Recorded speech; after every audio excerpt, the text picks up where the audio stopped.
Hello everyone. सो क्या हाल हैं आप सबके। आई नो हाल थोड़ा सा बेहाल होगा क्योंकि एग्ज़ाम में रहता है अब सिर्फ 9 से 10 दिन।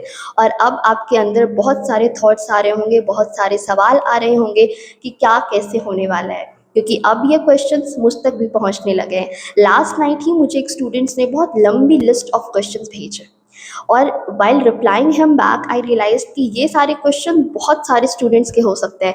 इट्स जस्ट दैट कुछ स्टूडेंट सामने से पूछ लेते हैं और कुछ खुद के साथ ही स्ट्रगल करते रहते हैं। तो I thought of creating this video to answer all your questions जो भी आपके दिमाग में इस वक्त पे आ रहा होगा।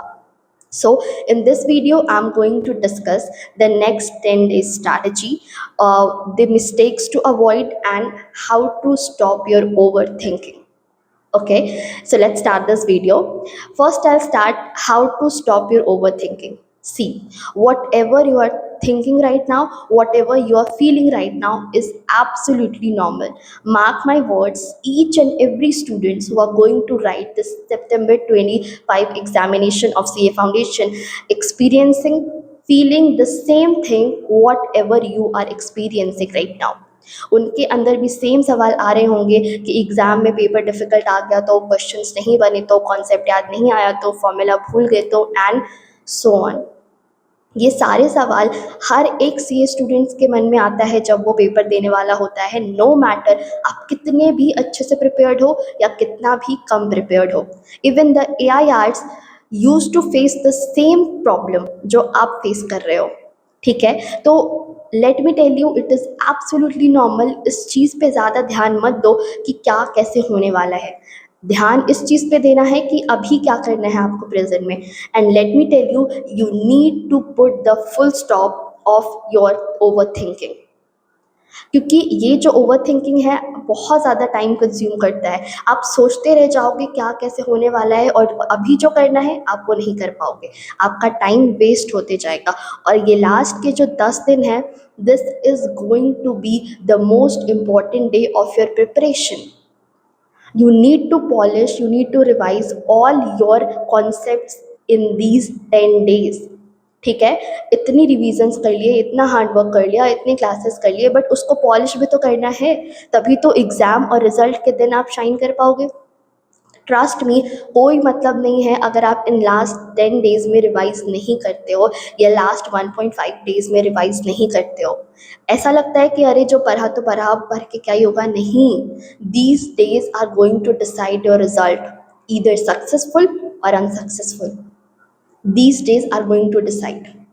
सो it is very much important to use it wisely.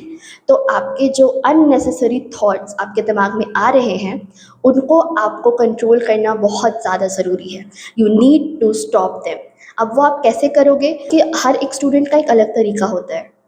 आप या तो अपने आप से बात करो, अपने आप को बोलो कि नहीं, मैंने बहुत मेहनत करी है, मैंने बहुत अच्छे से रिवाइज करा है, मैंने सारी क्लासेस अच्छे से करी है, सारे क्वेश्चंस प्रैक्टिस करे हैं, मॉड्यूल के क्वेश्चंस एक एक लिख के हाथ से प्रैक्टिस करी है। यही तो एग्ज़ाम में आना है ना, यही कॉन्सेप्ट ऐसे ही पूछेगा, हो जाएगा। Learn to say yourself that हो जाएगा, मैंने बहुत मेहनत करी है। You just need to say this to yourself and see कैसे आपका कॉन्सेंट्रेशन वापस आता है। नाउ, जो सेकंड क्वेश्चन जो हर बच्चे के दिमाग में आता है, पेपर डिफ़िकल्ट आ गया तो, हमें कॉन्सेप्ट याद नहीं आया तो। आपको वही कॉन्सेप्ट्स याद नहीं आएंगे जो आपने पढ़ा ही नहीं है। और ट्रस्ट मी, जो आप छोड़ के जाओगे ना वही एग्ज़ाम में आएगा। ट्रस्ट मी, ये ऐसा होता है और हर बार होता है हर किसी के साथ। तो बी प्रिपेयर्ड कि 100 में से 100 मार्क्स का पेपर तो आपको नहीं आने वाला है। आईसीआई का एग्ज़ाम है, वो थोड़ा ना बहुत तो अपना दिमाग लगाएगी, अपना तड़का लगाएगी। तो कुछ क्वेश्चंस ऐसे होंगे जो आपको नहीं आएंगे, उसको देख के बिल्कुल भी पैनिक नहीं करना है। ठीक है, अपने आप को प्रिपेयर्ड रखो कि हाँ कुछ क्वेश्चंस ऐसे होंगे जो नहीं हमने पढ़ा होगा, कभी पहले नहीं देखा होगा, बट बहुत सारे ऐसे क्वेश्चंस होंगे जो मॉड्यूल के होंगे, जो हमने देखा है, जो हमें आता है, जो हमने पढ़ा है। You have to concentrate on that part of the question paper. ठीक है। Now the third thing is, ma'am अगर टेस्ट सीरीज में अच्छे मार्क्स आ रहे हैं तो एग्जाम में पास हो जाएंगे क्या? See, this is a plus point that you are getting very much good score in your test series, but उससे हमें ओवर कॉन्फिडेंट नहीं होना है कि टेस्ट सीरीज में बहुत अच्छे नंबर आ गए अब तो हम पास हो जाएंगे। क्या पता वो कॉन्सेप्ट टेस्ट सीरीज में ना पूछा हो जो ऐसे ही पूछने वाली है और जो आपको नहीं आता हो। तो आपको थोड़ा-सा मोटिवेटेड फ़ील करना है कि हाँ, आप पढ़ रहे हो तो आपको उसका रिज़ल्ट भी दिख रहा है, बट इससे बहुत ज़्यादा ओवर कॉन्फिडेंट भी नहीं होना है। You need to revise consistently, you need to do the hard work till your examination no matter what. तो टेस्ट सीरीज़ देना is a very good part of your preparation, but it doesn't mean कि आप उस पे rely करो कि हाँ, मेरा एग्ज़ाम तो क्लियर हो ही जाने वाला है। Not like that. Now the third question जो बहुत सारे लोगों का है, वो है कि इन 10 डेज़ को प्लान कैसे करें, राइट? सी, पहला पेपर जो हमारा होता है that is accountancy. First paper is the paper जो एग्ज़ाम बना भी सकता है और बिगाड़ भी सकता है, ठीक है? क्योंकि अगर आप फर्स्ट पेपर दे के आते हो, अगर वो अच्छा नहीं जाता है, तो आप पूरे टाइम उस कन्फ्यूज़न में रहोगे कि ये क्वेश्चन ऐसे करना था, यहाँ पे ये लिख दिया, यहाँ पे तो ये नंबर आना था, यहाँ पे तो ये फ़ॉर्मूला आना था, और आप उसी डिलेमा में जीते रह जाओगे, आप वही कन्फ्यूज़न में जियोगे और नेक्स्ट लॉ की प्रिपरेशन ही नहीं होगी। तो वो हमें नहीं करना है। हमें फर्स्ट पेपर के लिए बहुत अच्छे से प्रिपेयर होके जाना है, फिर चाहे पेपर जैसा भी जाए। You need to give your 100% right now. तो अपना 100% दो। लास्ट के जो 3 से 4 दिन है, 3 से साढ़े 3 दिन है, पूरा का पूरा अकाउंट्स को अलॉट कर दो। उसके पहले के जो साढ़े 6-7 दिन हैं, उसमें बाकी सब्जेक्ट पे ज़्यादा ध्यान दो, क्योंकि लास्ट 3 साढ़े 3 दिन में आप अपना अकाउंट्स कर लोगे। उसके पहले इट इज़ इम्पॉर्टेंट कि जो बाद के पेपर्स हैं, आप उनको अच्छे से कर लो, ताकि वो जो एक स्टडी गैप आए उन सब्जेक्ट को पढ़ने में, उनमें आपको प्रॉब्लम ना फेस करना पड़े। तो it is the most simplest way to study and plan your last 10 days of your examination. Now अब ये जो यूट्यूब्स पे आ रहे होते हैं एक्सपेक्टेड क्वेश्चन, एबीसी एनालिसिस, इस पे रिलाई करना है या नहीं? सी, एबीसी एनालिसिस पे रिलाई करो, मैं बिल्कुल भी सजेस्ट नहीं करूँगी, क्योंकि आईसीआई का कोई भरोसा नहीं है। किसी एग्ज़ाम में जिनका वेटेज उन्होंने 15 टू 20 मार्क्स अलॉट करा हुआ है, किसी एग्ज़ाम में वो सिर्फ 2 मार्क्स का पूछ रहे हैं। तो एबीसी एनालिसिस पे आप बिल्कुल भी ट्रस्ट नहीं कर सकते, ठीक है?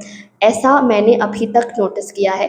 एक्सपेक्टेड क्वेश्चन आप थोड़ा बहुत प्रायोरिटी के बेसिस पे देख सकते हो। इट डज़न्ट मीन कि आप पूरा उसी पे रिलाई करके जाओ कि मैडम हम तो इतना पढ़ के जा रहे हैं, अब इसमें से ही आना है। नहीं, उनको प्रायोरिटी बेसिस पे सॉल्व करो, उनको प्रायोरिटी बेसिस पे रखो, बट पढ़ना तो अपने को पूरा ही है, ठीक है?